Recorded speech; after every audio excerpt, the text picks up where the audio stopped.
సమాచారం ప్రకారం office of executive engineer కార్యాలయం మార్కాపూర్ ఇరిగేషన్ స్పెషల్ డివిజన్ ఆఫీస్లో ఏసీబీ రైడ్స్ చేయడం జరిగింది. కంప్లైంట్ వచ్చేసి శ్రీనివాస్ రెడ్డి అనేసి అతను పాత 3 వర్క్స్ ఇక్కడ చేశారు. 3 అభివృద్ధి పనులు చేసేసి అతని బిల్స్ ఇక్కడ పెండింగ్ ఉన్నాయి. సో ఇప్పుడు ఆ పెండింగ్ బిల్స్ యొక్క వాటిని అప్రూవల్ చేయడానికి, తర్వాత వర్క్ స్లిప్లు ప్రిపేర్ చేయించేసి వాళ్ళ సుపీరియర్ ఆఫీసర్స్తో అప్రూవల్ చేయించడానికి ఇక్కడ ఎస్ఓ గారైన కే శ్రీనివాసరావు సీనియర్ అసిస్టెంట్గా వర్క్ చేస్తున్నారు. అతను 30,000 లంచం డిమాండ్ చేయడం జరిగింది. సో కంప్లైంట్ ఏసీబీని అప్రోచ్ అయ్యారు.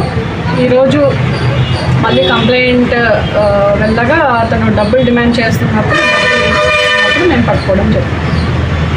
మేడం, మద్యం బాటిల్స్ ఏవే ఉన్నాయి అని చెప్పేసి వచ్చిన సమాచారం లోపల అవి ఇంకా వెరిఫై చేస్తున్నామండి. మొత్తం అన్ని అతని ర్యాక్స్ అవన్నీ కూడా సెర్చ్ చేస్తున్నాము. దొరికాయి అని చెప్పేసి సమాచారం అదే సెర్చ్ చేస్తున్నాము. మొత్తం సెర్చ్ చేసిన తర్వాత మీకు ఏదైనా ఇన్ఫర్మేషన్ ఉంటే అప్డేట్ ఇస్తాం మళ్ళీ.